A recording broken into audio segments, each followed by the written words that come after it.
Welcome to Amulya astro numerology. ఈ రోజు మనము ఈ 2025లో మీనరాశి వారికి ఎలా ఉండబోతుంది, వీరికి ఏ రంగాల వారికి కలిసి వస్తుంది, ఏ రంగాల వారికి కలిసి రాదు, వీరికి ఏ గ్రహాలు బాగున్నాయి, ఏ గ్రహాలు బాగాలేవు, వీరికి ఎలాంటి ప్రాబ్లమ్స్ వస్తాయి, వీరు ఎలాంటి ప్రాబ్లం ఫేస్ చేయబోతున్నారు, వీరికి ఎలాంటి మంచి అవకాశాలు, ఏ ఫీల్డ్ వారికి మంచి అవకాశాలు రావడం జరుగుతుంది అనేది ఫుల్ వీడియో. ఎవరికి వివాహం ఎలా ఉండబోతుంది, వీరికి టోటల్గా ఈ మీనరాశి వారికి ఎలా ఉండబోతుందని ఫుల్ వీడియో చెప్పడం జరుగుతుంది. సో ఎవరు స్కిప్ చేయొద్దు, లాస్ట్ వరకు చూడండి. మీకు ఆస్ట్రాలజీ పరంగా, న్యూమరాలజీ పరంగా, వాస్తు పరంగా ఎలాంటి డౌట్స్ ఉన్నా సరే నన్ను కాంటాక్ట్ అవ్వచ్చు. 100% సొల్యూషన్ అయితే ఇవ్వడం జరుగుతుంది. సో ఈ 2025లో మీనరాశి వారికి ఏళ్ళనాటి శని ప్రభావం చాలా చాలా చాలా ఎక్కువగా ఉంది. గురువు అర్ధాష్టమం, ఏళ్ళనాటి శని ఉంది, రాహు ద్వాదశం, కేతు ఒక్కడే బాగున్నాడు. సో పెద్ద గ్రహాలు అయినటువంటి ఏవి వీళ్ళకి అనుకూలించడం లేదు. మీనరాశి వారు ఈ 2025లో చాలా జాగ్రత్త వహించడం అనేది చాలా మంచిది.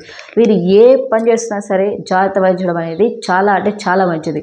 అలాగే ఈ 2025లో వీరికి రుణాలు తీసుకురావడం జరుగుతుంది, అంటే అప్పులు చేయడం జరుగుతుంది. వీరి అప్పులు ఎలా చేస్తారంటే వీళ్ళకే తెలియదు ఆ విధంగా అప్పులు చేయడం అనేది జరుగుతుంది. సో కొన్ని కారణాల వల్ల వీళ్ళు అప్పులు చేసి మరి ఎదుటి వాళ్ళకి పెట్టాల్సి వస్తుంది, ఎదుటి శుభకార్యాలకు పెట్టాల్సి వస్తుంది, ఎదుటి వాళ్ళకి ఎక్కువ తినడం జరుగుతుంది. సో ఈ మీనరాశి వారు చాలా అంటే చాలా ప్రశాంతంగా, మనశ్శాంతిగా ఏ పని చేస్తున్నా, ఒక్క అడుగేస్తున్నా సరే ఆలోచించి అడుగు వేయడం అనేది చాలా మంచిది. లేదు అని అంటే అడుగడుగున సమస్య అనేది ఎదురవడం జరుగుతుంది. సో అలాగే చాలా ఫీల్డ్ వారికి కలిసి వస్తుంది, కొన్ని ఫీల్డ్ వారికి మాత్రం కలిసి రాదు. వ్యవసాయం చేసే వాళ్ళకి మాత్రం మంచిగా కలిసి వస్తుంది, 2 పంటలు ఇంటికి వచ్చేస్తాయి. సో ఎవరైతే రియల్ ఎస్టేట్, కన్స్ట్రక్షన్ ఫీల్డ్లో ఉంటారో వాళ్ళకి కలిసి వస్తుంది. సో కలిసి రాదు ఎవరికంటే ఎవరైతే చదువుకుంటున్నారో, మంచి ర్యాంక్స్, మంచి కాలేజెస్ రావాలని కోరుకుంటున్నారో వాళ్ళకి కొంచెం ఇబ్బందికరంగా ఉంటుంది. అలాగే జాబ్ ట్రై చేస్తున్న వాళ్ళు, జాబ్ మారాలనుకుంటున్నారు, ప్రమోషన్ కోసం, గవర్నమెంట్ జాబ్స్ కోసం ఇలా ట్రై చేస్తున్న ప్రతి ఒక్కరికి కూడా ప్రాబ్లమ్స్ అనేది ఫేస్ చేయడం జరుగుతుంది. సో వీరికి చాలా న్యాయబద్ధంగా ఎంత అన్యాయంగా ఉన్నా సరే మీకు ఖచ్చితంగా ఎక్కడొక్కడ ఇరుక్కోవడం జరుగుతుంది.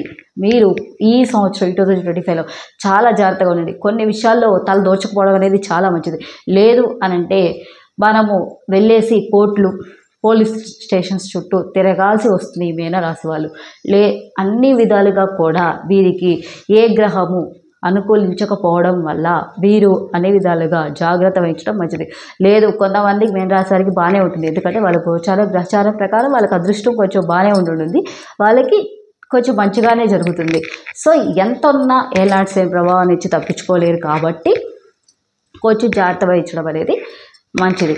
సో అలాగే ఎవరైతే వివాహం కాని వాళ్ళు ఉంటారో వివాహం అయ్యే ఛాన్సెస్ అనేది చాలా అంటే చాలా తక్కువగా ఉన్నాయి. అలాగే మీకు జాతకం రీత్యా ఇంకేమైనా దోషాలు ఉన్నట్లయితే అవి ఇంకా ఎక్కువ ప్రభావం అనేది చూపించడం జరుగుతుంది. లేదు వివాహం ఫిక్స్ అయింది అని అంటే వాళ్ళు ఖచ్చితంగా ఇద్దరి జాతకాలు కలిసినట్లయితేనే వివాహం చేసుకోండి. ఇద్దరి గ్రహబలం, జన్మనామం చూసుకోండి. అలాగే మీ పేర్లు కలిసాయా, మీది వివాహం చేసుకునేటప్పుడు మాత్రం 1కి 10 సార్లు చెక్ చేసుకున్నాక వివాహం అనేది చేసుకోండి. ఫ్యూచర్లో ఫర్దర్గా ప్రాబ్లం రాకుండా ఉంటుంది. ఈ మీనరాశి వారికి ఎంత లాభం అయితే లేదు, లాభం వచ్చినా అది వేస్ట్గా పోతుంది. అలాగే వీరికి అవమానకరమైన సంఘటనలు జరగడం జరుగుతుంది. ఇక్కడికి వెళ్ళినా వీరికి అవమానం ఎదుర్కోవడం జరుగుతుంది. ఒక్కొక్కసారికి వీరి తల దించే పరిస్థితి రావడం అనేది జరుగుతుంది. వీరికి ఆరోగ్యపరంగా కూడా కొంచెం జాగ్రత్త వహించడం అనేది చాలా మంచిది. లేదు అని అంటే ఈ 2025లో వీరికి కొన్ని ఆపరేషన్స్ జరగడం, హాస్పిటల్స్ చుట్టూ తిరగడం అనేది ఎక్కువ జరుగుతుంది మీనరాశి వాళ్ళు. సో మీనరాశి వారు అన్నిటికంటే కూడా ఈ సంవత్సరం 2025లో మాత్రం కొంచెం జాగ్రత్త వహించి హెల్త్ పరంగా టైంకి తినండి, ఎక్కడ ఉన్నా ఏం చేస్తున్నా సరే. సో నెక్స్ట్ థింగ్, ఏం చేస్తున్నా సరే ఒకళ్ళ దగ్గర డబ్బు అనేది అప్పు అనేది చేయకపోవడం మంచిది. లేదు మీరు అప్పు చేయాల్సి వచ్చింది అని అంటే ఆ అప్పు తీసుకునే పర్సన్ దగ్గర కొంచెం జాగ్రత్త వహించండి. లేదు అని అంటే స్థిరాస్తులు కోల్పోవడం, ఆస్తులు అమ్ముకోవడం, మన ఇల్లులు అమ్ముకోవడం అనేది జరుగుతుంది. అలా జరగకూడదు అని అంటే మీరు కొంచెం జాగ్రత్తగా వహించడం అనేది చాలా మంచిది ఈ మీనరాశి వాళ్ళు. అలాగే వివాహం కాని వారికి అమ్మాయిలకైతే 70% మ్యారేజ్ అయ్యే ఛాన్సెస్ అయితే ఉన్నాయి. ఎవరైతే ప్రెగ్నెన్సీ కోసం ట్రై చేస్తున్నారు వారికి మాత్రం 90% ఛాన్సెస్ అనేవి ఉన్నాయి. ప్రెగ్నెన్సీ బాగానే ఉంటుంది. ఫ్యామిలీలో కూడా చికాకులు రావడం జరుగుతుంది మీ యొక్క కారణం వల్ల. కానీ ప్రాబ్లం లేదు. మీకు ప్రతి ఒక్కటి ఇంట బయట ప్రతి ఒక్కటి సమస్యలా కనిపించడం వల్ల చిన్న రాయి కూడా పెద్ద కొండలా కనిపిస్తుంది. అంటే చిన్న సమస్య కూడా పెద్దదిలా కనిపిస్తుంది. సో వాటి నుంచి కొంచెం జాగ్రత్తగా వహించినట్లయితే ఈజీగా సమస్య నుంచి బయటకు రావచ్చు. సో మీకు ఏళ్ళనాటి శని ప్రభావం ఎక్కువ ఉంది అని మీకు అనిపిస్తే శని ప్రభావం తొలగించడానికి వాటికి తగ్గ పరిహారాలు దోషాలు అనేది చేసుకోండి.